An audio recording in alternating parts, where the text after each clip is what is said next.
va continuer pour rebondir à ce que maman vient de dire, le va-et-vient. En 1997, nous étions allés à Séoul. On était 17, je pense 19 pasteurs avec une délégation de certains membres de nos églises, la Nouvelle Jérusalem en Belgique. On était allé à l'église de Yonggi-cho, le pasteur là qu'on connaissait, il n'est plus de ce monde. Alors quand on est arrivé en rentrant, l'évêque de Saint-Martin, il nous regarde, il dit, oh, avec ce que j'ai vu comme discipline, respect ici, je vais l'imposer à la Nouvelle Jérusalem quand je rentre. Et quand on rentre, je crois, 3 semaines après, il a dû organiser un séminaire national. Toutes nos églises, nous devions nous retrouver à Chaussée d'Actes, là où on était à l'époque à Scarbeck. Alors il prend le micro. Service d'ordre, écoutez-moi très bien. Maintenant, lorsque la réunion va commencer, si les gens sortent, ils ne rentrent plus. Si même des pasteurs arrivent en retard, vous le mettez n'importe où. C'est entendu? Amen, amen. Là où j'étais, j'ai dit, oulala, ça sera terrible. À peine il s'est assis, l'enseignement a commencé, une maman s'est levée, est sortie, un monsieur est arrivé. Je me disais, c'est un problème de discipline, d'éducation. On ne peut pas imiter ça. Il faut seulement le vivre. Et du jour au lendemain, ouf, on est resté nous là. Il ne disait plus rien. Il a compris que c'était peine perdue. Alors, bien-aimés, nous devons nous discipliner pour la gloire de notre Dieu. Nous sommes en train de voir avec vous les erreurs à éviter dans notre marche chrétienne pour accéder à la vraie bénédiction. Il y a beaucoup d'erreurs que nous commettons dans ce sens-là.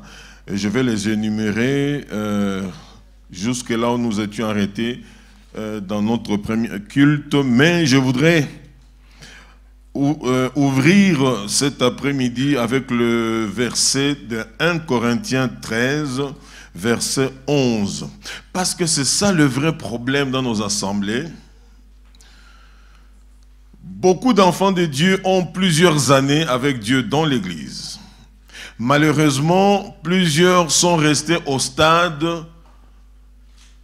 auquel ils étaient arrivés à l'Église. Donc depuis que vous avez accepté Jésus-Christ, vous êtes resté au stade d'avoir reçu Christ.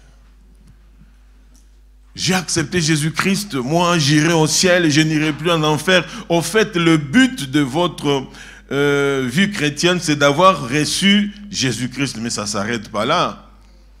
Un enfant qui naît, on n'acclame pas simplement, on dit, ah, le bébé est arrivé, c'est bon, on a le bébé. Non, le bébé est là. Mais il y a tout un processus par lequel le bébé doit passer pour qu'un jour il devienne une grande personne. Malheureusement, beaucoup de chrétiens évitent ce processus-là. Ils sont anciens dans l'Église, mais dans le Seigneur, ils restent de bébés. Amen. Lorsque j'étais enfant, j'ai parlé, c'est projeté? Bon, lorsque j'étais enfant, j'ai parlé comme un enfant, j'ai pensé comme un enfant, j'ai raisonné comme un enfant. C'est l'apôtre Paul qui parle. Lorsque je suis devenu homme, j'ai fait disparaître ce qui était de l'enfant. J'ai fait, moi, j'ai fait disparaître ce qui était de l'enfant. Qu'est-ce qu'on trouve chez les enfants? Le caractéristique des enfants. Les enfants parlent beaucoup. Les enfants pleurent beaucoup. Les enfants envient ce qu'on donne aux autres. Vous pouvez partager un morceau de pain. Il a son morceau de pain, mais il veut prendre le morceau de pain de l'autre. Les enfants sont comme ça. Vous ne trouvez pas que dans l'église, il y a des gens comme ça? Donc, tant que vous êtes à ce stade-là, vous êtes enfant. Et parce que vous êtes enfant, les erreurs que nous allons énumérer, vous allez continuer à les commettre. Et ces erreurs, au lieu d'être des péchés, ça devient des blocages dans votre vie. Vous allez chasser les démons, vous allez jeûner, vous allez vous faire imposer les mains, mais tant que vous serez dans ces erreurs-là, le blocage sera total.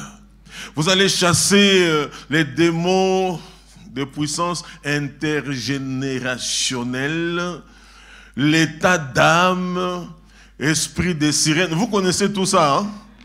Il y a des spécialistes des noms de démons ici, là. Hein? Poursuite, réclamation, vous chassez, vous renversez. Mais l'erreur est toujours là. Vous continuez à commettre la même erreur, ça bloque. Le problème d'erreur est lié au caractère, à l'attitude, à l'éducation. Si en toi, tu sais que tu es orgueilleux. Il y a des orgueilleux ici, je ne sais pas. Est-ce qu'il y a des humbles ici? Ah, viens là, j'entends les oui. Bon, admettons, tu reconnais toi-même que tu es orgueilleux. Un vrai orgueilleux sait qu'il est orgueilleux. À moins que tu sois dans la doublure ou la duplicité. Alors, tu sais que tu es orgueilleux, tu vas te présenter devant le Dieu qui dit que Dieu résiste aux orgueilleux, il fait grâce aux humbles. Maintenant, dites-moi, tes 40 jours de jeûne et prière, tu le fais pour quoi? Vous comprenez un peu? Ce sont des erreurs qui empêchent Dieu de nous bénir réellement. Il résiste aux orgueilleux. Et toi-même dans une réunion, vous êtes à 7, à 8 dans une réunion, conseil de l'église ou comité de je ne sais pas quoi, et tout ce que les autres disent, toi tu es là pour les casser. Tu veux qu'on t'entende et tu le sais que tu le fais. Dieu te résistera. C'est une grosse erreur. Tu n'iras nulle part avec Dieu. Un jour, on entendra que tu es devenu apôtre. Tu t'es autoproclamé apôtre. Tu peux t'autoproclamer même patriarche spirituel. Il te résistera. Ça ne passera pas. Alléluia. Alors, bien-aimé, l'apôtre Paul lui dit, lorsque j'étais enfant, j'ai parlé comme un enfant. Dans cette église, on ne m'aime pas. Dans 10 ans, 15 ans, dans cette église, on ne m'aime pas. 20 ans, dans cette église, tu parles comme un enfant. 20 ans après, bien-aimé, tu es un enfant. Et la Bible continue de nous dire que tant que l'héritier est un enfant, il ne va pas hériter de son père. Parce qu'il est gouverné par des administrateurs. Quoique il soit l'héritier principal.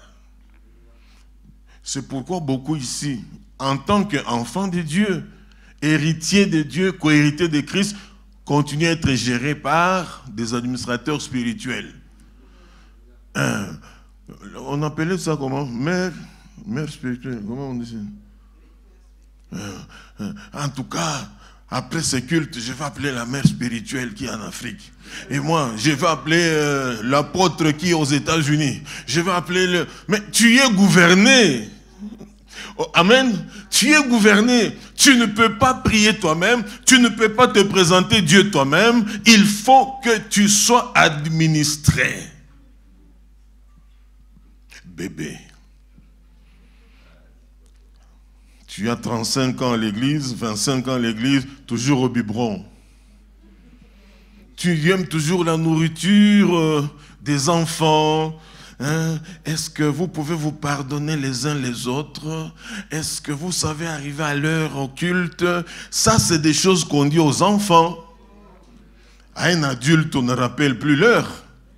À un adulte, on ne rappelle plus d'apporter sa dîme ou son offrande. On ne rappelle plus. Quand nous étions dans cette église-là à Séoul, on n'a pas vu à un seul instant où on prenait le micro, c'est l'heure de dîmes, ainsi de suite. Non, quand les gens entraient, c'est 50 000 personnes. Premier culte, 50 000 personnes. Vous voyez les gens courir, il y a comment on appelle ça, des casiers là. Dîmes, offrande, bâtiment, je ne sais pas. Chacun prend rien, il entre.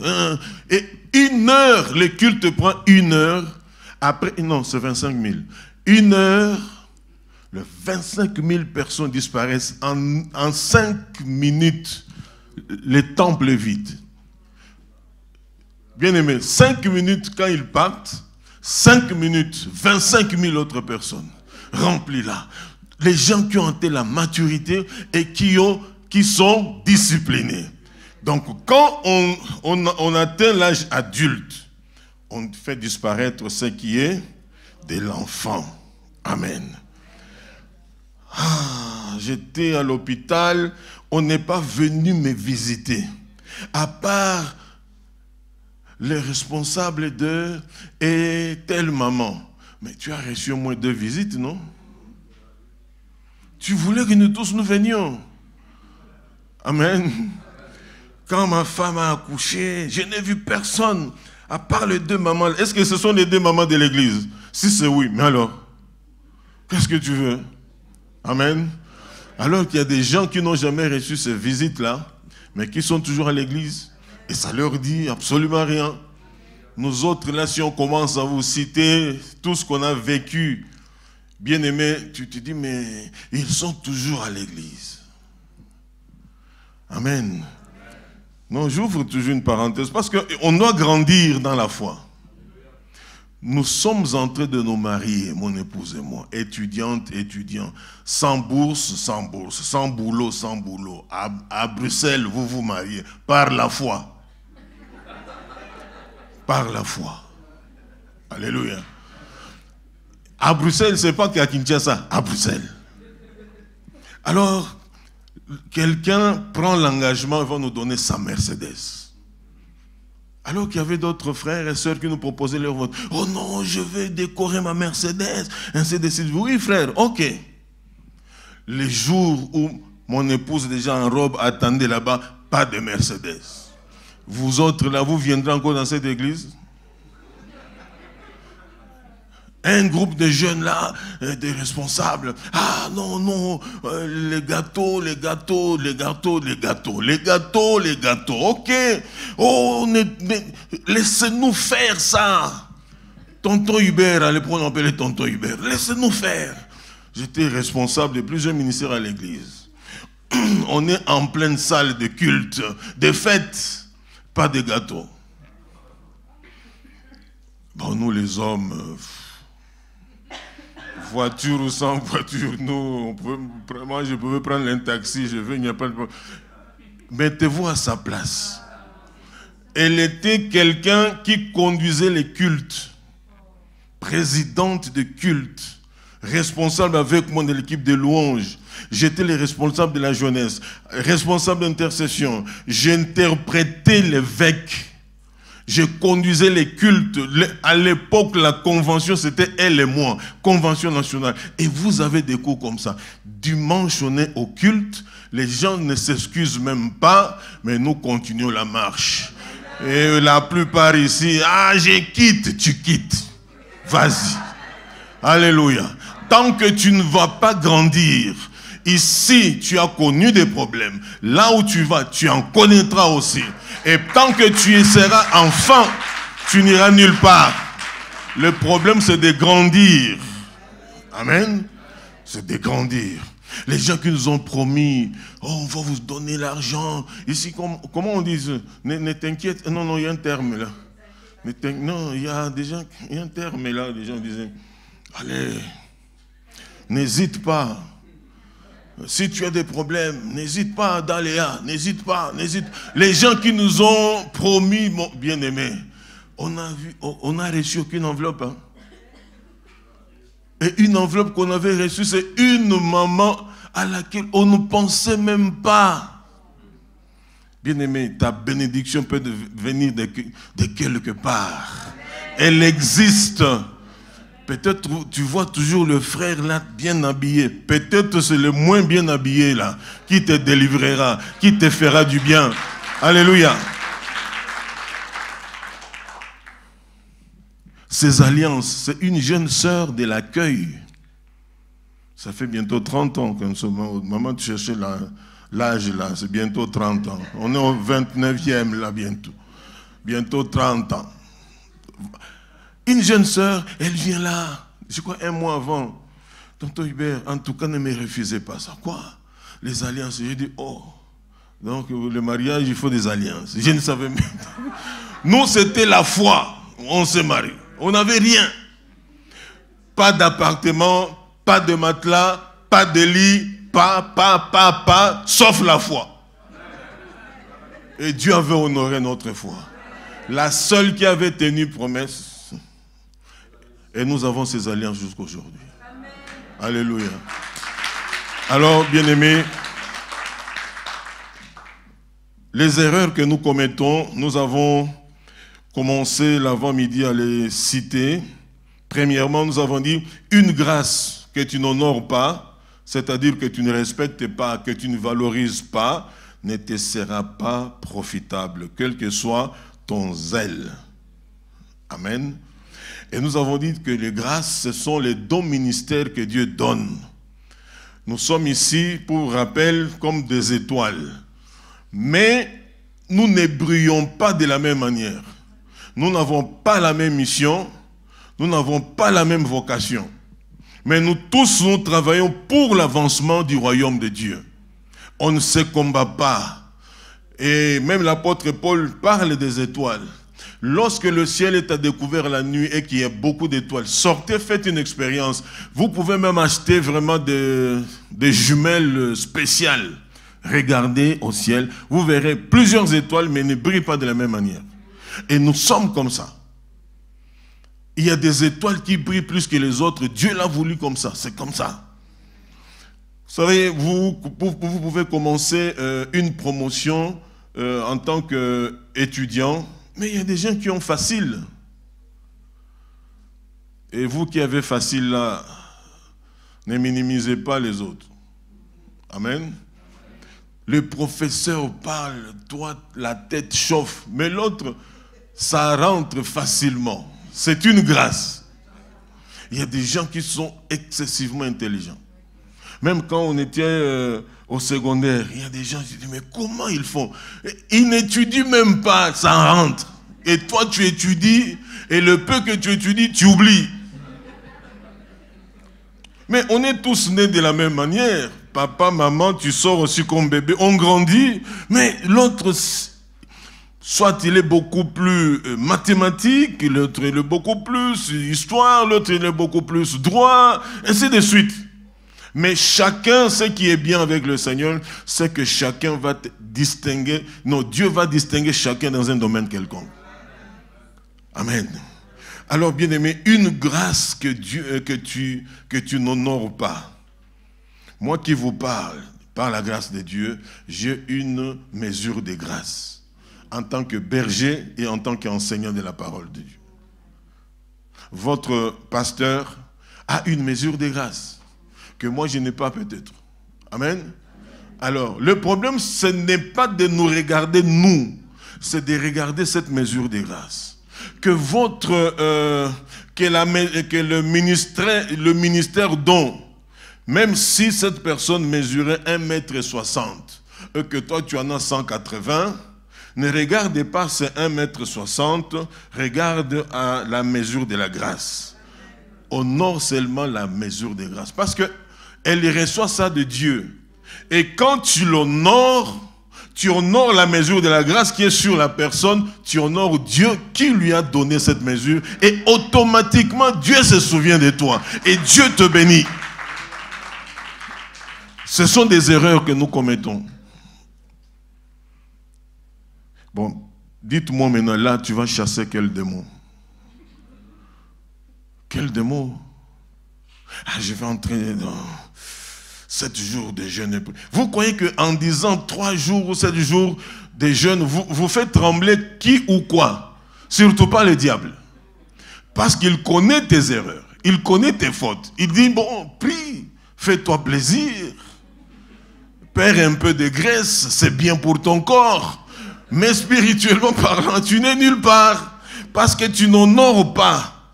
Pourquoi? Parce que lui-même, le diable, autrefois, Lucifer, n'ayant pas honoré la grâce qui était sur Dieu lui-même et qui est en Dieu, il a été exclu.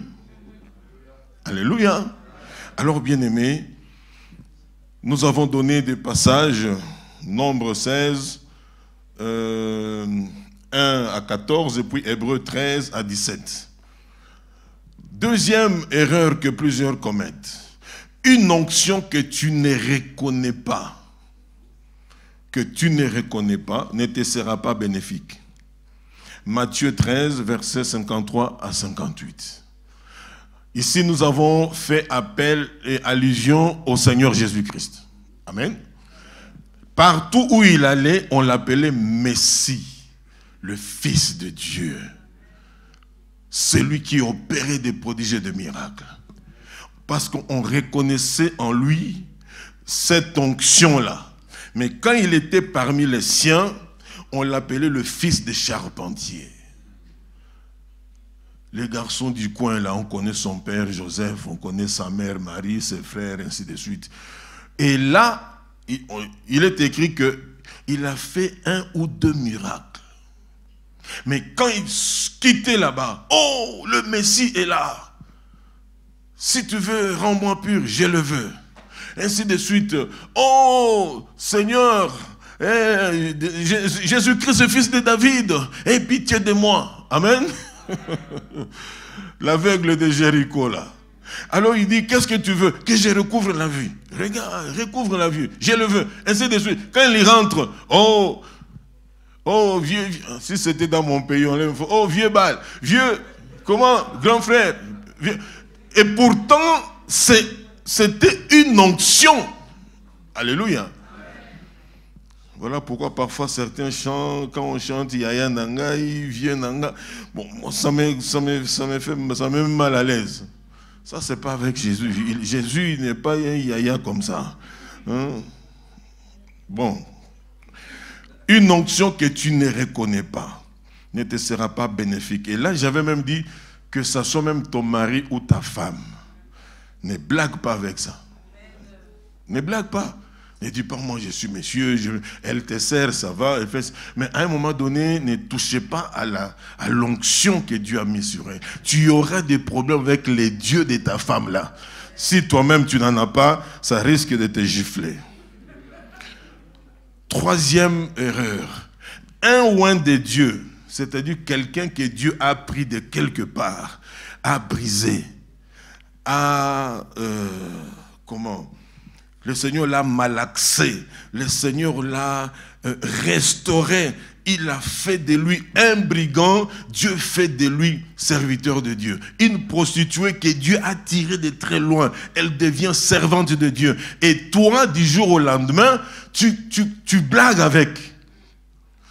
Tu as oublié d'où Dieu l'a tiré. Quels étaient les combats spirituels que les anges de Dieu ont livrés pour arracher ces guérisseurs-là. Et toi maintenant, excusez-moi, tu es en train de blaguer avec cette personne. Non, un oint de Dieu approuvé par Dieu, mais que tu dénigres, ne te sera d'aucune utilité. Nous avons lu Genèse 12, versets 1 à 3, où le Seigneur dit, je te bénirai, je te donnerai un grand nom. Il parlait à Abraham. Je bénirai ceux qui te béniront. Amen. Je maudirai ceux qui te maudiront. Faites attention de parler de mal au oint de Dieu. S'il vous plaît, dans un premier temps, ceux qui se tiennent devant vous. Et en deuxième temps, nous tous là, nous sommes des oints de Dieu. Pour ceux qui craignent Dieu. Le terme, il est beau, hein? Oint. Mais les oints sont les consacrés à Dieu. Et n'oubliez pas que les choses sacrées appartiennent aux consacrés. Amen. Tout ce que Dieu fait est sacré et cela appartient aux consacrés. Les consacrés, ce sont les initiés par le Saint-Esprit. Ils sont équipés. Et des gens, quand ils prennent le même verset, ils commencent à les décortiquer. Tu dis, est-ce que moi j'ai déjà lu la Bible ou quoi? C'est une grâce. Alors, il ne faut pas dénigrer. Pendant que je parle, il y a ceux qui me regardent là. Et en ligne. Et ceux qui sont ici. Ah là, il a commis une faute. Là, je ne suis pas tout à fait d'accord avec. Ça, ce n'est pas un problème. C'est ce que je disais le matin. Le français, ce n'est pas ma langue. Vous autres, là, vous avez 4 ou 5 diplômes universitaires en français. Est-ce que vous maîtrisez tout le français? C'est une langue bizarre et compliquée. Alléluia. C'est compliqué le français. Et chaque année, on rajoute des mots. Ça nous embrouille. Tu peux en train d'écrire là, tu sais, ici j'ai mis accent grave ou circonflexe ou quoi. Oh. Prenez le même français, tu l'amènes dans ton village. Qu'il apprenne vraiment les Kimbandi là. Qu'il prêche maintenant en disant bok, bok, bok, bok. Il ne saura même pas prononcer une seule mot. Alléluia. Mais si toi tu es là, que pour écouter les fautes, les erreurs, arrête tes prières. Avec Dieu, ça ne marchera pas. Amen. Jean-Baptiste prêchait dans le désert. Il est écrit que Jean-Baptiste, il était un bon villageois. C'est-à-dire... C'est pas moi là. Hein? Interférence là, c'est pas moi. Alors, mais ces messieurs, quand ils parlaient, à cette époque-là, il y avait des érudits aussi, des gens qui avaient déjà étudié.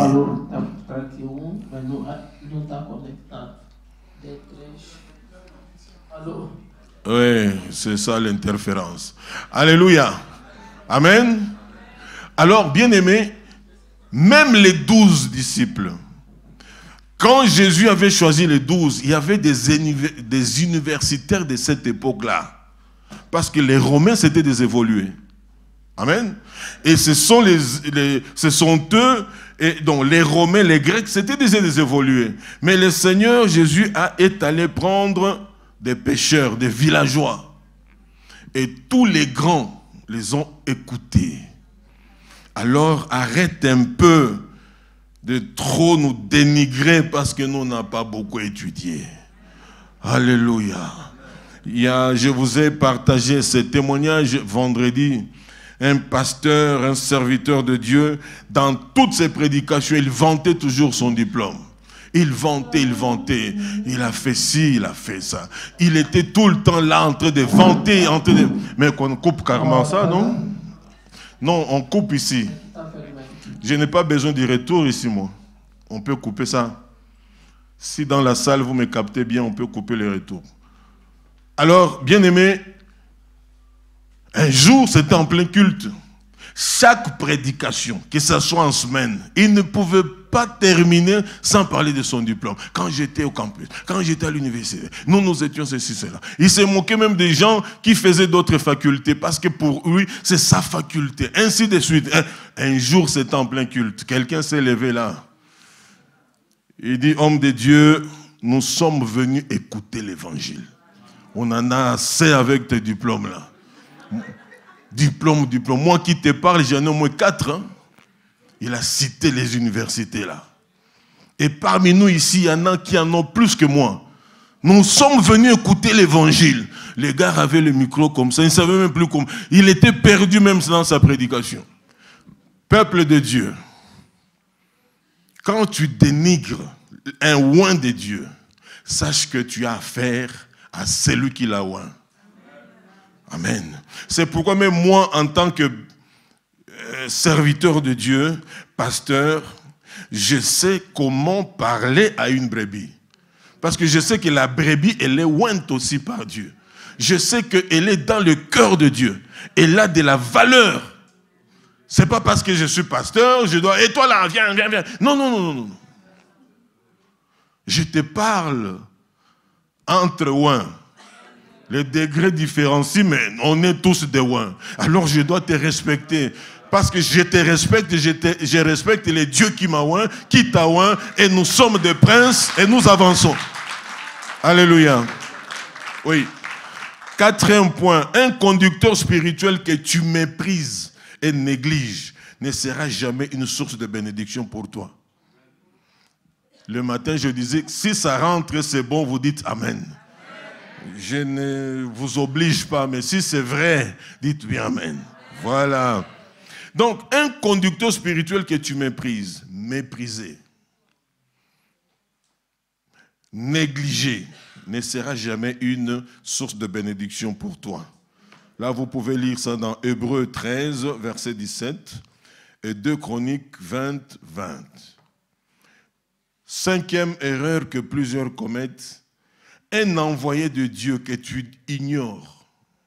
Dieu t'envoie un oint, un envoyé. Dieu t'envoie une sœur, un frère pour te faire du bien. Mais toi, tu l'ignores, n'accomplira jamais la mission pour laquelle Dieu l'a envoyé vers toi. Quand Dieu m'envoie vers quelqu'un, c'est pour accomplir une mission.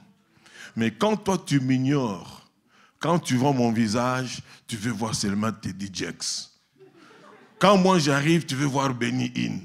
Mais ces gens-là, tu ne les rencontreras peut-être jamais.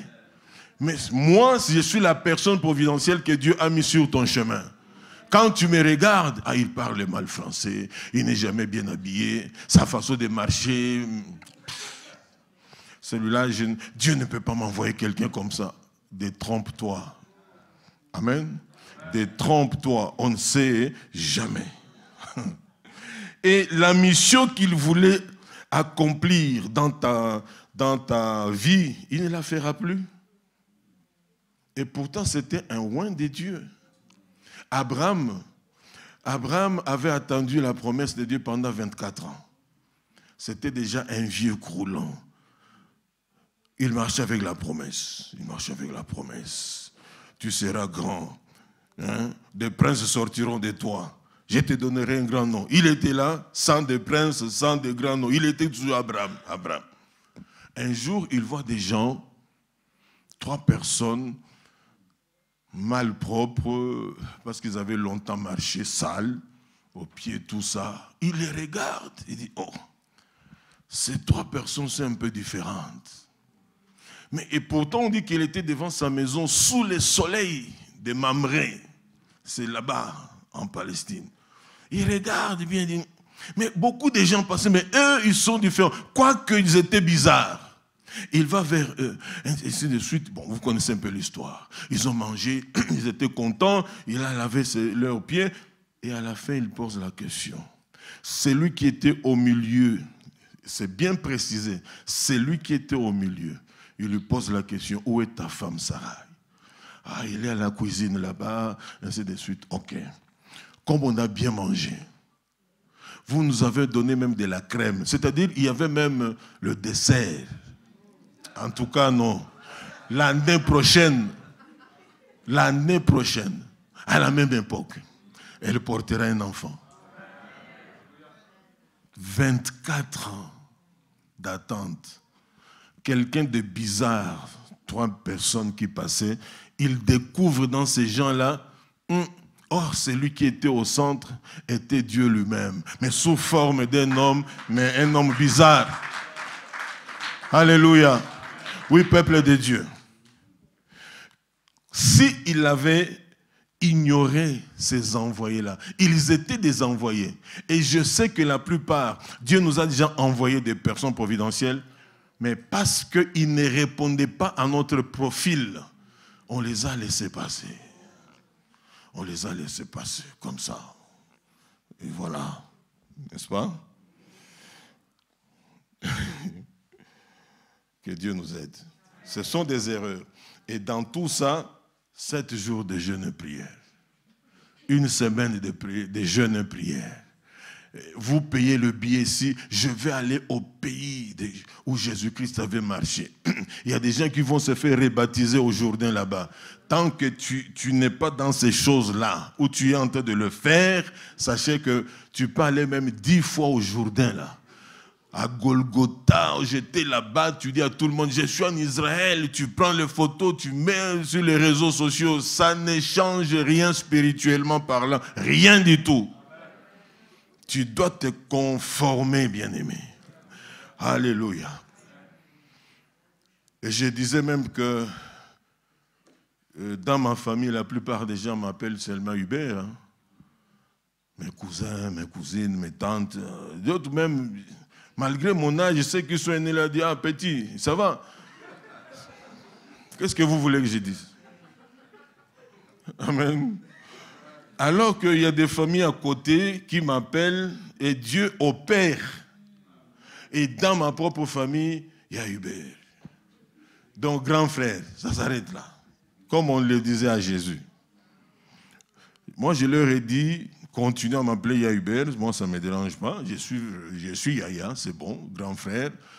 Et tant que vous ne reconnaissez pas en moi un serviteur de Dieu, moi, ça n'exclut rien à moi. Est-ce que Jésus avait perdu quelque chose? Amen. Si vous avez un serviteur de Dieu dans votre famille, s'il vous plaît, honorez la mesure de la grâce. Ne dites pas, je connais, c'est la grande sœur, c'est ma grande sœur, c'est mon beau-frère. Et on a des témoignages. Hein. J'ai des témoignages. Amen. J'ai des témoignages. Même des belles sœurs qui m'ont contacté finalement, tellement elles étaient à bout. Une leur a dit, ce monsieur-là que vous négligez est un oint de Dieu dans notre famille. Contactez-les. Il y a 2 qui m'ont contacté. Même pas 6 mois, toi était débloqué. Je n'ai même pas fait de prières, de jeûnes prières. Non. Quand quelqu'un a l'onction de la part de Dieu, bien aimé, je n'ai pas besoin de faire des culbutes là pour te dire, te prouver des choses. Non, je déclare des choses et ça arrive.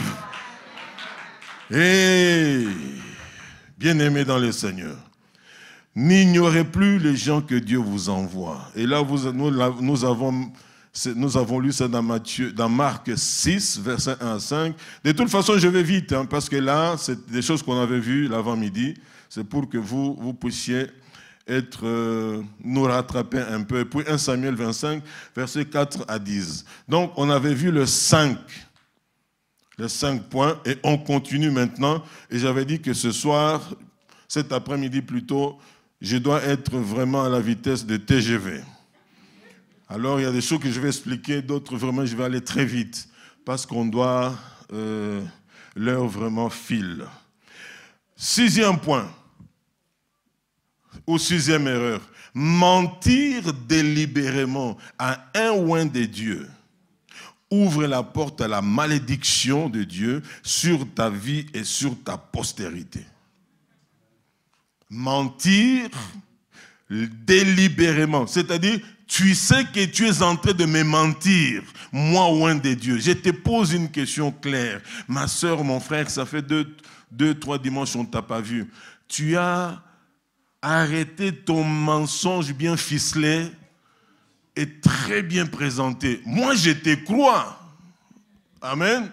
Je te crois. Mais tu es en train de mentir au Saint-Esprit qui est à moi.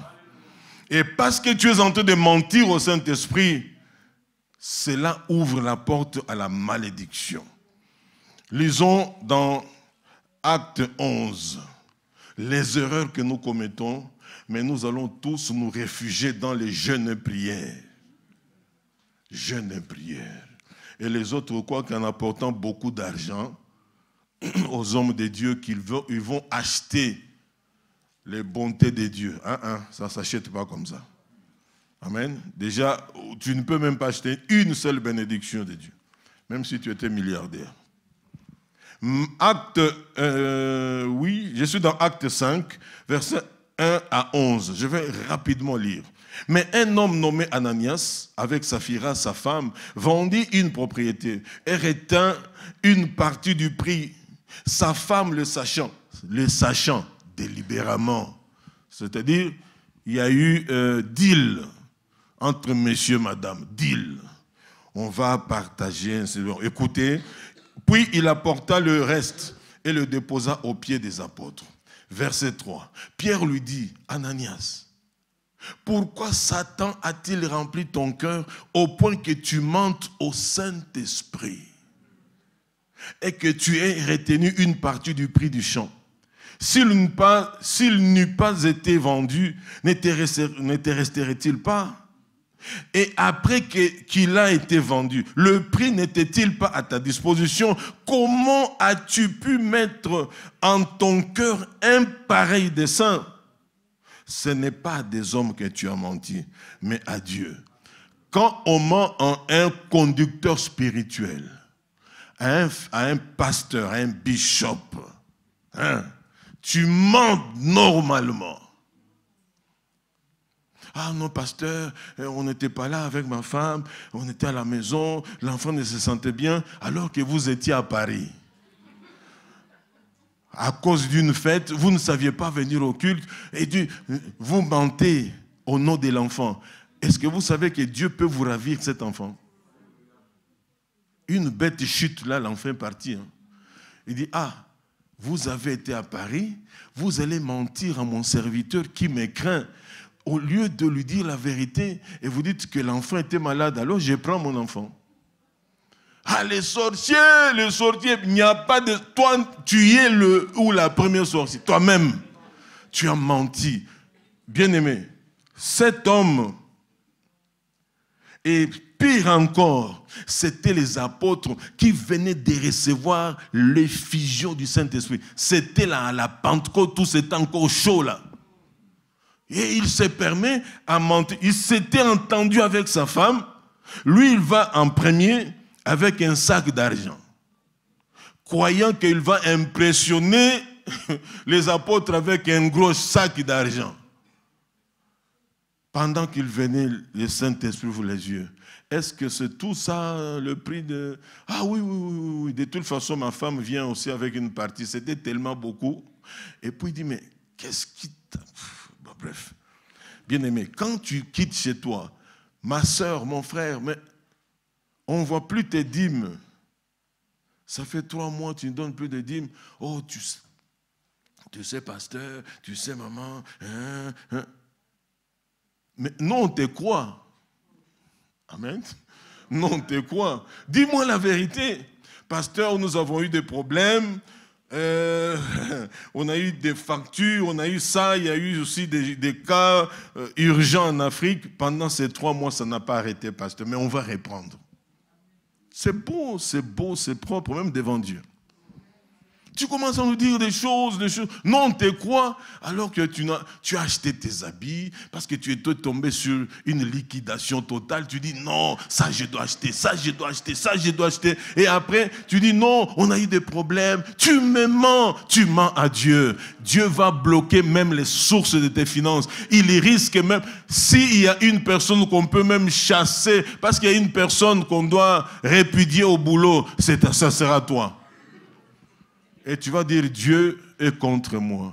Non, peuple de Dieu. Alors, comment as-tu pu mettre en ton cœur un pareil dessein? Au verset 4. Ce n'est pas à des hommes que tu as menti, mais à Dieu. Ananias, entendant ces paroles, tomba et expira. Là, vous ne dites pas Amen. Il tomba, expira. Une grande crainte saisit tous les auditeurs. Les jeunes, verset 6, les jeunes gens s'étant levés, l'enveloppèrent, l'emportèrent et l'ensevelirent. Des tac, tic, tac, tic, tac, tic-toc, tic-toc, paf, on l'enterre même. Alléluia. Verset 7, environ 3 heures plus tard, sa femme entra, sans savoir ce qui était arrivé. Vous savez, de ce côté-là, même quand on apporte les offrandes, les mamans dansaient, elle était aussi en train de danser, avec son sac aussi. Offrande. Ne sachant pas ce qui était arrivé, Pierre lui adressa la parole. Il n'a même pas attendu. Pierre lui adressa la parole. Dis-moi, moi j'ajoute un peu, dis-moi ma fille, est-ce à un tel prix que vous avez vendu les champs? Oui, homme de Dieu, oint de Dieu, répondit-elle. Oui, apôtre des nations. Oui, répondit-elle, c'est à ce prix-là. Verset 9.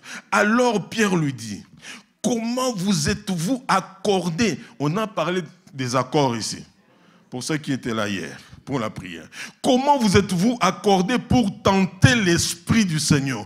Voici ceux qui viennent d'enterrer, moi j'aime le terme là, voici ceux qui viennent d'enterrer ton mari. Ils sont à la porte, ils vont aussi t'emporter. Au même instant, elle tomba aux pieds de l'apôtre et expira. Bien-aimé, cette erreur a gardé beaucoup d'enfants de Dieu dans des blocages. Vous avez menti à combien de serviteurs de Dieu? Je vous laisse 1 minute, réfléchissez. Réfléchissez. Vous avez menti à combien de serviteurs de Dieu? Des choses que vous deviez dire seulement la vérité. Vous avez menti au nord, vous avez menti au sud, vous êtes à votre 5e pasteur aujourd'hui, vous continuez aussi à mentir et tu lèves les mains, alléluia, hosanna, envoie la nuée, envoie la nuée. Non, peuple de Dieu, on ne blague pas avec Dieu. Ce qu'un homme aura semé, il les moissonnera aussi. Mais mentir au loin de Dieu, tout ce que je suis en train de vous partager, quand vous aurez votre temps, ne vous précipitez pas. Prenez point par point. Réfléchissez. Et priez par rapport à ça. S'il faut demander pardon, demande pardon. Une grâce que tu n'honores pas. Une onction que tu ne reconnais pas. Un oint de Dieu approuvé par Dieu, mais que tu dénigres.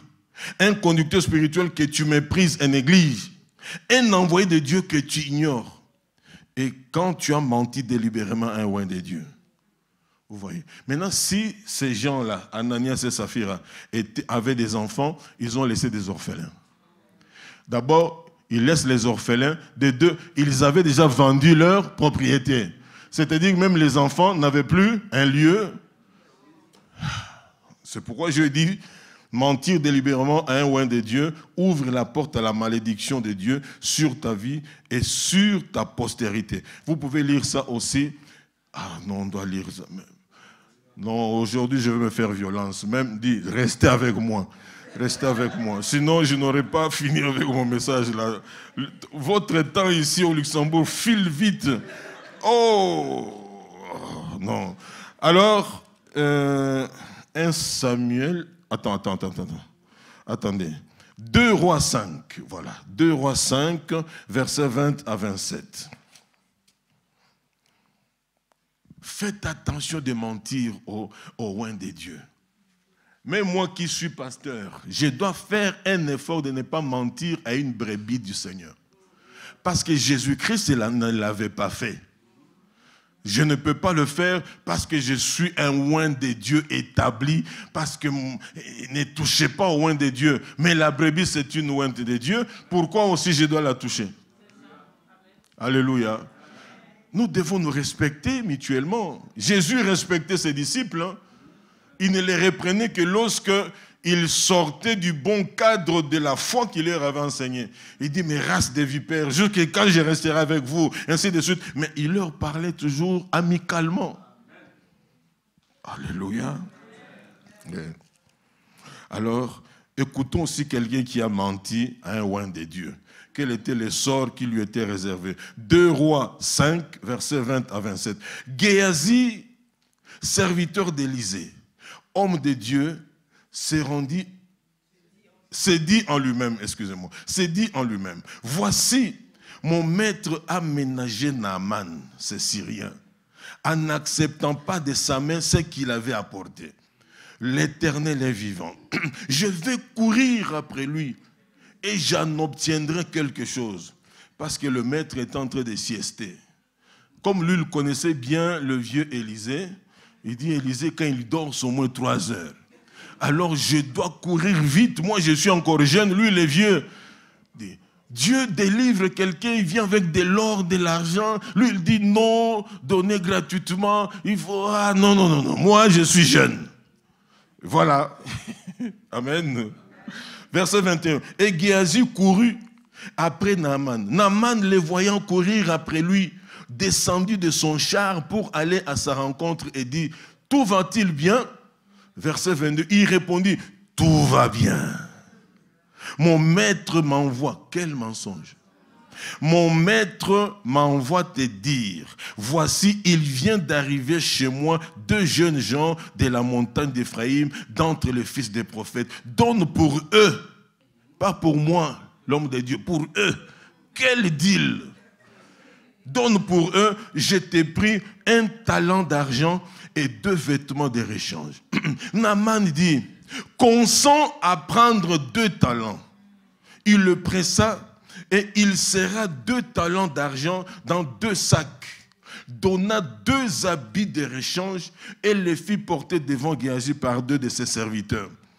Arrivé à la colline, Géasi le prit de leurs mains et les déposa dans la maison. Et il renvoya ces gens qui partirent. Puis il alla se présenter à son maître.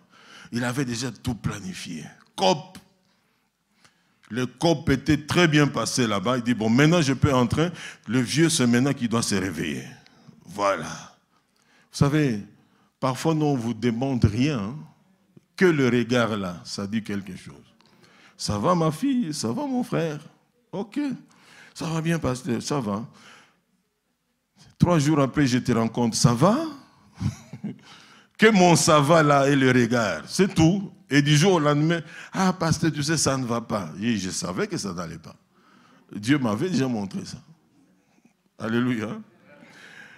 Voilà, puis il alla se présenter à son maître, verset 25, Élisée lui dit, d'où viens-tu, Géasi? Il y répondit, pourquoi vous mentez aux hommes de Dieu, s'il vous plaît? Hein? Ton serviteur n'est allé ni d'un côté, ni d'un autre. J'ai veillé pour que tu dors bien. Verset 26, mais Élisée lui dit, mon esprit n'était pas absent lorsque cet homme a quitté son char pour venir à ta rencontre. Est-ce le temps de prendre de l'argent et de prendre des vêtements, puis des oliviers, des vignes, des brebis? Lui, il a ajouté tout ce que Dieu lui a montré. Des vignes, des brebis, des bœufs, des serviteurs et des servantes. La lèpre de Naaman s'attachera à toi et à ta postérité pour toujours.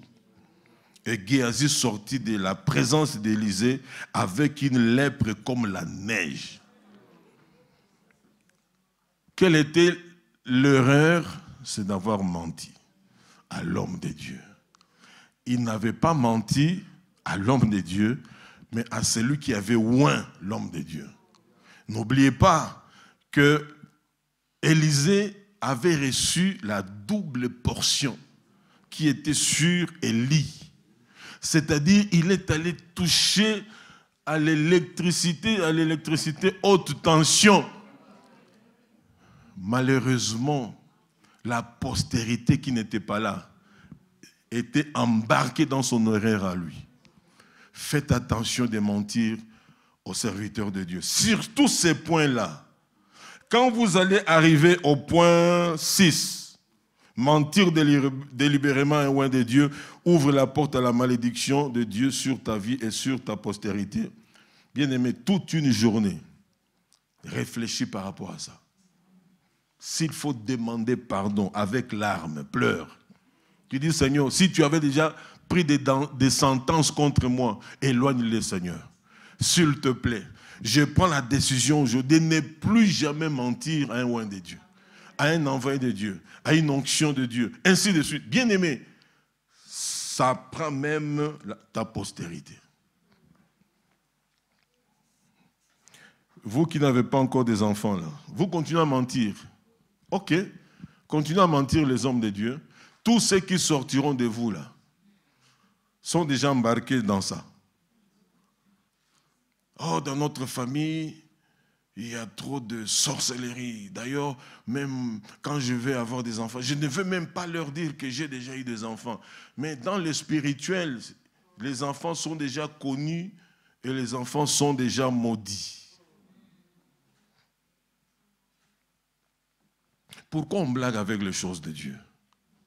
À un moment donné, j'ai dit aux gens, mieux vaut pour vous n'avoir pas connu Dieu et de continuer dans vos affaires là, que d'avoir connu Dieu et de mentir, de faire le contraire. C'est pas normal.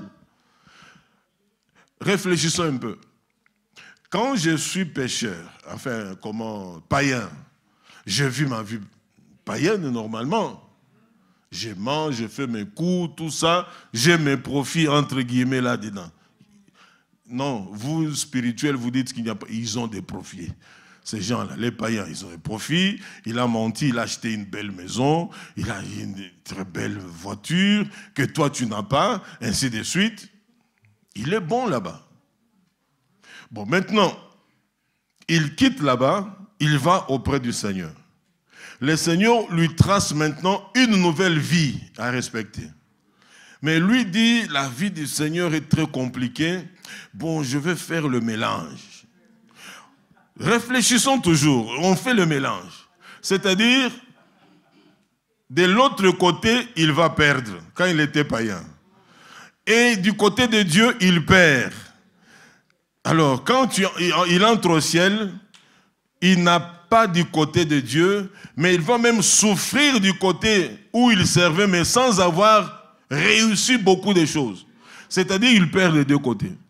Vaut mieux pour toi continuer à être païen, sachant que même quand tu mourras, bon, tu as déjà livré ton âme, tu as déjà tes biens. Alléluia. Que de faire les deux? Tu perds les deux côtés. Non, on abandonne là-bas, on suit Christ, on continue avec Dieu. Même si ça prend du temps, je sais que le Seigneur accomplira en son temps. Amen. Voici quelqu'un qui était aux côtés d'un oint de Dieu. Pas n'importe lequel, Élisée. Maintenant, on l'appelle Géasi, serviteur d'Élisée. Élisée était serviteur d'Élie. Il avait reçu cette onction d'homme. Et comme Géasi avait commis cette erreur, vous voyez pourquoi à la fin de la vie d'Élisée, Élisée n'a rien laissé. Élisée est parti avec son onction. Il dit, les gars sur qui je devais, Géasi, il a trahi Dieu. Alors, il est allé avec son onction dans la tombe. C'est un quelconque monsieur qu'on a enterré là-bas quelques années plus tard. Dès qu'il a touché les os de l'autre, il est ressuscité. Je suis ressuscité. Il était allé avec l'onction dans la tombe. Alors que c'était réservé à qui? À Géasi. Mensonge. Tu continues à mentir. Continue. On continue. D'autres erreurs qu'on commet. Alors, c'est le numéro 7. Faire un vœu à l'Éternel et ne pas l'accomplir. Ça bloque, bien-aimé, le ciel de tes bénédictions. Mais écoutez comment j'ai formulé cela. Faire un vœu à l'Éternel et ne pas l'accomplir amènera Dieu à détruire l'ouvrage de tes mains. Dites Amen. Voilà. C'est pas moi ça, c'est Dieu. Allons dans Ecclésiaste 5. Alléluia. Ah, peuple de Dieu. Quand le Seigneur m'a enseigné toutes ces choses, il y a des années, je m'étais dit, oh là là là là là là là. On se disait toujours des hommes d'onction, des hommes de ceci, des hommes de cela, alors qu'avec Dieu, nous avons des problèmes sérieux. Beaucoup de gens ne commettent plus l'adultère, hein, parmi nous. Hein. Beaucoup ne volent plus, hein, n'est-ce pas? Beaucoup ne tuent plus, n'avortent plus, tout ça. Et l'ennemi, ces gens-là, ils sont très sérieux de ce côté. Laissons-le tranquille de ce côté. Mais attaquons ce côté ici. Ils doivent rester dans l'ignorance. Ils doivent rester dans l'ignorance. Pour eux, les erreurs, les erreurs ne sont pas comparables au péché. Vous comprenez un peu? Il dit comme ça, ah, je ne vais pas voler. Je ne veux pas prendre la femme de quelqu'un. Je ne veux pas avorter. Je ne peux pas, je ne peux pas. Allez, on les laisse de ce côté. Mais quand il y a une grâce qui arrive là, tu peux ignorer cette grâce-là. Ça, ce n'est pas un péché. Mais c'est une erreur qui bloque. Amen. Voilà. Toi, tu ne fais plus de fétiches. Parce qu'on sait que c'est l'idolâtrie. On les laisse tranquilles. Mais ne reconnais pas une onction. C'est bon. Un oint de Dieu approuvé par Dieu, mais tu peux les dénigrer, ce n'est pas un problème. Ainsi de suite, bien-aimé. Or, le vrai combat, c'est à ce niveau-là. Le vrai blocage, c'est à ce niveau-là. Et à ce niveau-là, s'il vous plaît, ce qui devient compliqué, tu ne peux pas chasser les démons à ce stade-là. À ce stade, c'est toi vis-à-vis de la parole de Dieu. À ce stade, c'est toi face à face avec Dieu. À ce stade ici, c'est toi qui demandes, Saint-Esprit, révèle-moi les choses cachées pour lesquelles moi je vais demander pardon au Seigneur. Ok. Donc, vous avez fait beaucoup de vœux ici à l'église El Shaddai. Seigneur, quand tu me béniras, j'apporterai ça, ça, ça, ça, ça. Ok, quand tu me donneras un monsieur, un mari, une épouse ou des enfants, Seigneur, tu verras. Vous avez fait des vœux. L'homme de Dieu avait demandé ici qu'il y ait un complexe, on doit bâtir quelque chose de grand, ainsi de suite. Ah oui, moi je prends engagement de ceci, ainsi de cela. Bon, écoutons d'abord ce que nous dit la parole. Amen. Ecclésiaste 5, versets 3 à 5. Lorsque tu as fait un vœu à Dieu, ne tarde pas à l'accomplir, car il n'aime pas les insensés. Un insensé, c'est une personne dépourvue de bon sens.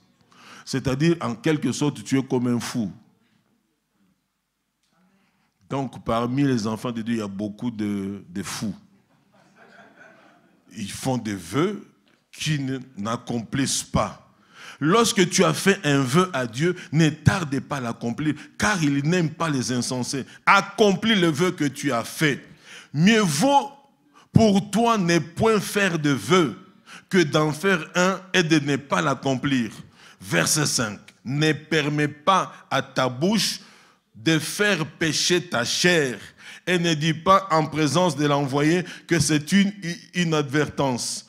Pourquoi Dieu s'irriterait-il de tes paroles et détruirait-il l'ouvrage de tes mains? Votre amen n'est pas convaincant. Bien-aimé, le vœu non tenu pousse Dieu à détruire l'ouvrage de tes mains. C'est-à-dire, tout ce que tes mains peuvent t'amener à produire, c'est déjà détruit par Dieu, pas par Satan. Amen. Ce n'est pas détruit par Satan, par les sorciers, les magiciens, non, par Dieu lui-même. À un moment donné, arrête-toi. Pourquoi tout ce que je fais ne me réussit pas? J'envoie même des véhicules au pays là-bas. Les autres vendent leurs véhicules. Chez moi, il y a toujours des problèmes. Je commence à construire une maison chez moi. Moi, je croyais que la maison était... Quand j'arrive là-bas, la maison n'existe même pas. Ainsi de suite. Mais arrête-toi un peu. Tu as chassé les démons après. Ça continue. C'est que tu n'as pas un problème avec le diable. Tu as le problème avec Dieu. Alléluia. Tu as un problème avec Dieu. Il détruit l'ouvrage de tes mains. Tu commences une pharmacie, ça tombe. Tu commences une boulangerie, ça tombe. Tu commences un salon de coiffure, ça ferme. Tu commences à chercher les oins de Dieu. Venez prier dans mon salon. Et les noms révélés, ils viennent là au nom de Jésus. Comme l'homme de Dieu arrive, je prends possession. Tu ne prends rien. Il n'y a aucune possession là. La personne n'a rien à voir avec Dieu. Il faut être révélé. C'est pourquoi l'apôtre Paul dit, n'impose pas la main précipitamment sur quelqu'un et ne participe pas à ses péchés. Parfois on m'appelle, oh, pasteur, viens prier, maison, ceci, cela. Parfois tu sens la lourdeur dans ton cœur. Mais pasteur, depuis que j'ai demandé, tu ne viens pas, je viendrai, je viendrai. Il y a toujours la lourdeur. À un moment donné, bon, ça passe au passé comme ça. Quelques jours plus tard, oh, cette maison-là, on ne dort pas bien dedans. On attend. Ah bon?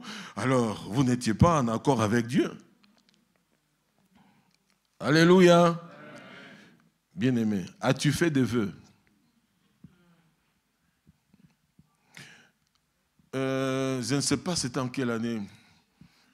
Même, je pense, même vos parents ici, spirituels, étaient encore sur Bruxelles. On était encore ensemble. Dans nos églises à Bruxelles, dans une église où il y avait 500 personnes, il y avait au moins 400 qui n'avaient pas de documents. Vous allez dans d'autres églises, État 250, il y a au moins 100 personnes, ou 150 qui n'avaient pas de documents. Alors on jeûnait, on priait, on jeûnait, on priait. À un moment donné, Dieu avait touché un ministre je ne me rappelle plus son nom, ministre de l'Intérieur, qui avait fait une dérogation pour qu'on puisse régulariser toutes les personnes qui avaient déjà introduit et qui avaient déjà fait 10 ans ou 5 ans en Belgique. Bien aimé, c'était en masse. En masse. Et les gens qui venaient gêner avec nous là, 10 jours au lendemain, ont disparu des églises. Frère, où tu étais? Ah, j'étais à Amsterdam. En passant par Londres, d'ailleurs le week-end prochain, je serai à Paris. Tous les vœux qu'ils avaient faits au Seigneur, c'était tombé dans l'eau. Bien-aimé, j'en connais certains qui ont fait des affaires, ça fait 15 ans, 20 ans, ils sont nulle part. Nulle part. Il y avait des moments où tu viens au culte, tout le monde a disparu. Les bishops nous demandent, mais où sont les membres? On dit, mais bishop, mais ils ont les séjours. Ah, il ne fallait même pas qu'on prie pour ça. Pour qu'ils restent à l'église. Bien-aimés, réfléchissez aussi à ces points quand vous allez prier. Combien de vœux avez-vous fait? Seigneur, je suis en Afrique, je souffre. Si tu me donnes le visa, Seigneur, quand j'arriverai en Europe, je serai celui qui va commencer à ouvrir la porte de l'église. Le visa est arrivé. On ne te voit pas ouvrir la porte de l'église. Tu commences à ouvrir les portes de job. Tu en as 3, 4, tu vas là, tu viens. Tu as oublié ce que tu... Bien-aimé, nous blaguons avec Dieu, en fait. Dieu n'oublie pas. Il est le même hier, aujourd'hui et éternellement. Nous avons accumulé vœux, si tu me donnes le mariage. Ma soeur, tu es au culte tout le temps, tout feu, tout flamme. Le mariage arrive, on ne te voit plus.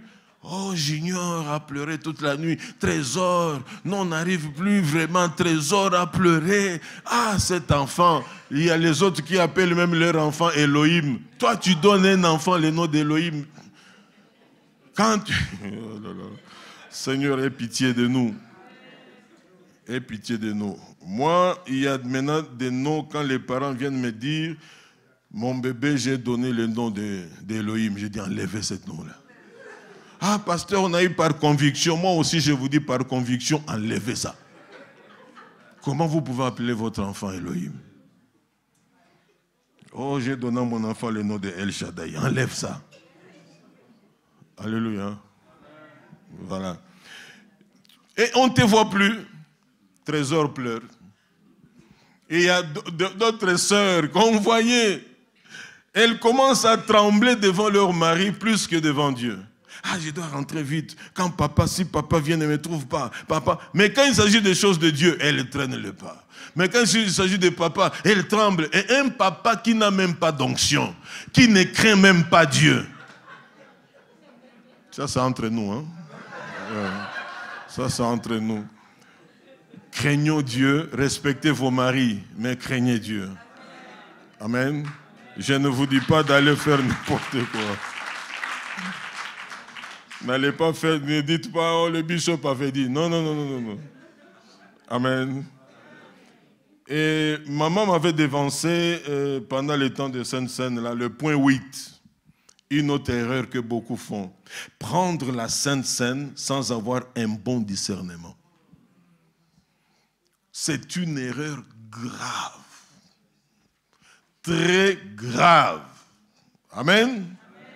Tu t'avances pour prendre la Sainte Seine parce que tout le monde prend la Sainte Seine. On va dire, pourquoi elle ne prend pas la Sainte Seine? Elle a des péchés. Je préfère même qu'on dise que j'ai des péchés. Mais je vais arranger avec Dieu que d'aller là-bas pour manger et boire mon propre jugement. Il y a beaucoup de chrétiens qui sont malades. Des malades qui ne se guérissent même pas parce que vous avez blagué avec la Sainte Seine. Amen. Discernez. Discerner avant. Si ça ne va pas, ne t'avance pas. Prends le temps. Il y aura une prochaine occasion. Tu t'avanceras. Alléluia. 9e point. Et là, bon, vous pouvez lire 1 Corinthiens 11, 27 à 30 pour la Sainte Seine là. Voilà. Et le point 9.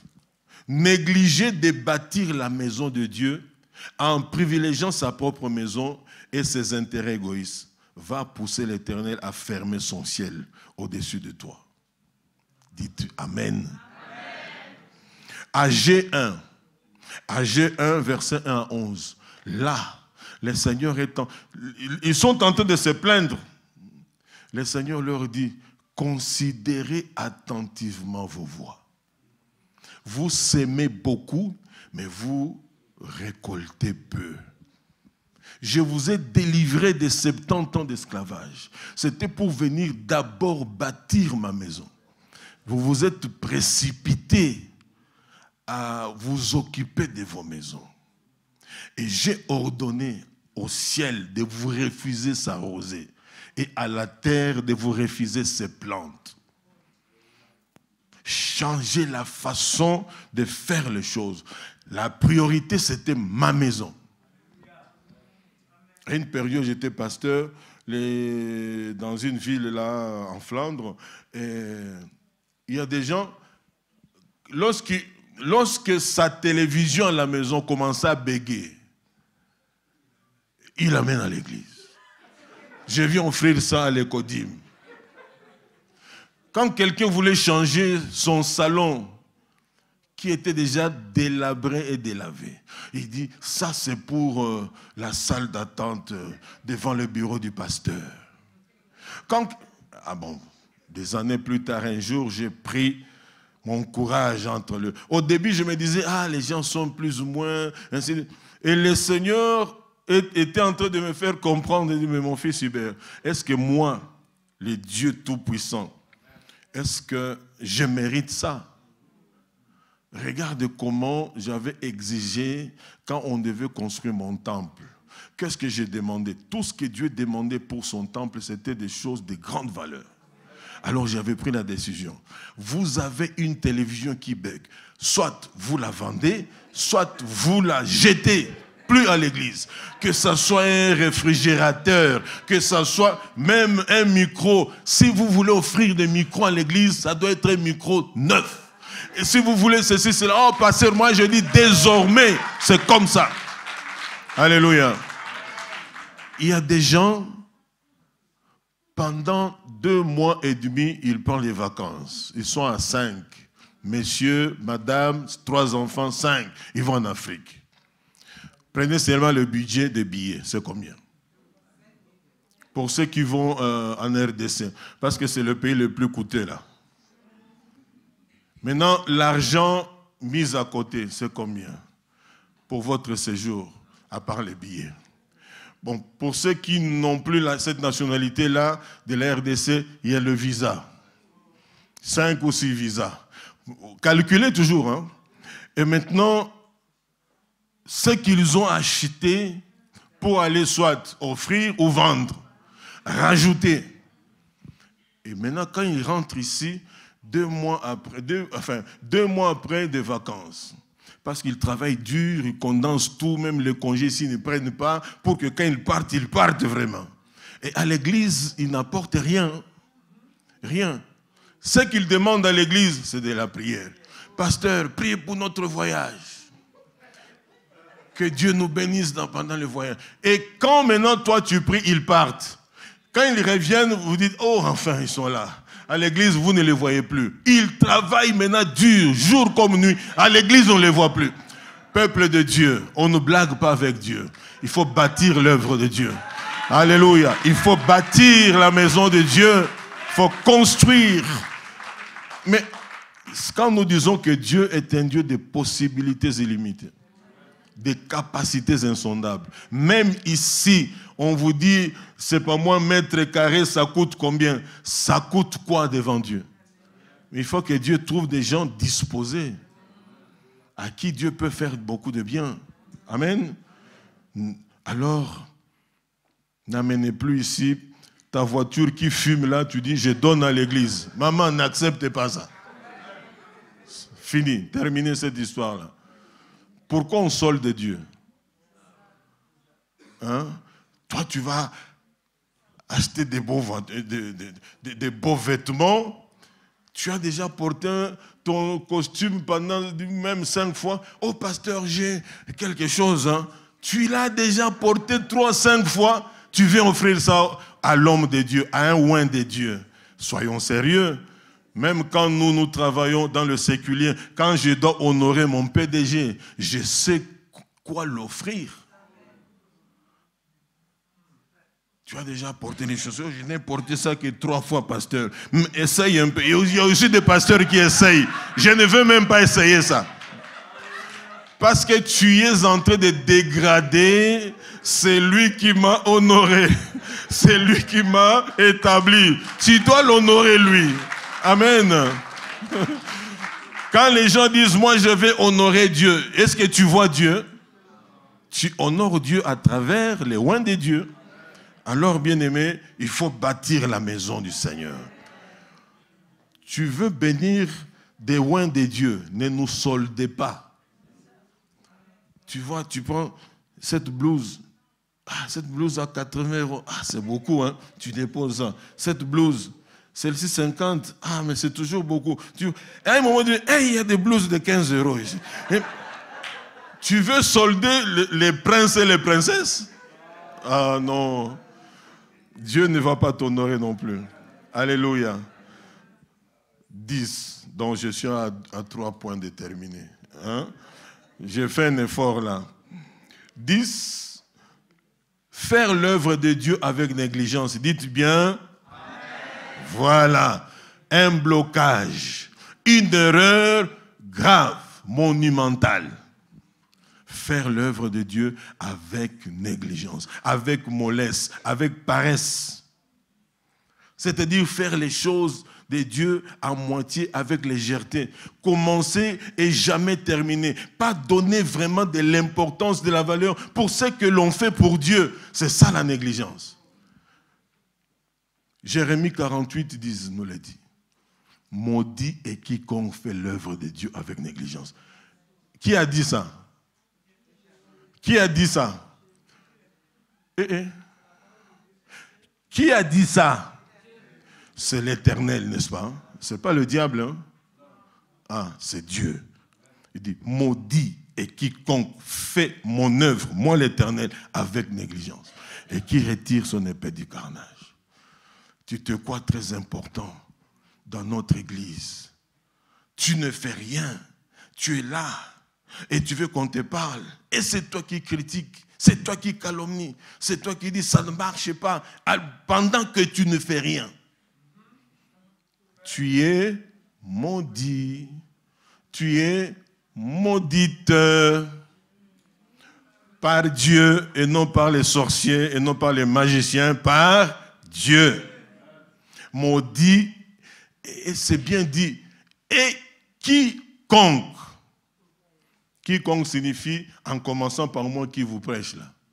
Quiconque fait mon œuvre avec négligence, il est maudit. Une erreur grave. Quand vous arriverez au point 9, toi qui refuses de bâtir la maison de Dieu, réfléchissez, demandez pardon. Toi qui fais l'œuvre avec négligence, réfléchissez, demandez pardon. 11, l'avant-dernier. Souillez la maison du Seigneur en méprisant son autel avec des offrandes, des dîmes, des sacrifices impurs et corrompus. Jamais tu as été véridique avec Dieu dans tes dîmes. Jamais. Dieu attend 125 €. Toi, tu amènes 110 ou 115. Bon. Nous, on va comptabiliser, hein, dîme de. Mais devant Dieu, c'est un mensonge. Tu es en train de souiller la maison de Dieu. Prenez Malachie 1, versets 6 à 10. Il y a 3 passages là. Malachie 1, 6 à 10 que vous allez lire. 2 Chroniques 26, versets 16 à 21. Malachie 1, 6 à 10, virgule. 2 Chroniques 26, 16 à 21. Et puis 1 Samuel 2, versets 22 à 25. Puis versets 27 à 31. 1 Samuel 2, versets 22 à 25. Puis versets 27 à 31. Quand tu apportes dans la maison de Dieu les bêtes infirmes, c'est-à-dire ce que tu apportes à Dieu, ne reflète pas le vrai montant. Ça, c'est un. De deux, tu ne l'as pas reçu dans des voies correctes. C'est le fruit du mensonge, c'est le fruit de la prostitution, c'est le fruit du vol, et tu amènes ça à l'église. Tu es en train de souiller. Amen. Tu dois de l'argent à quelqu'un, tu ne le payes pas. Tu ne lui rembourses pas son argent, mais toi, tu viens avec l'argent. Moi, d'abord, la dîme. Le Seigneur aussi te dira, d'abord te réconcilier. Va payer d'abord là-bas. Il y a des bien-aimés qui vendent les affaires qui viennent de chez nous, là, de l'Afrique. Ah, la marchandise est arrivée. Qu'est-ce qui est arrivé? Non, il y a le macaïbou, il y a le pondou. Vous venez prendre tout ça. Ah, je vais te payer tes 150 € vraiment le mois prochain. Chez toi, vous avez mangé protéines, vitamines. Donc, vous avez même grossi un peu. L'autre commence à tendre son argent. Tu ne payes pas. Non, peuple de Dieu, ce n'est pas correct.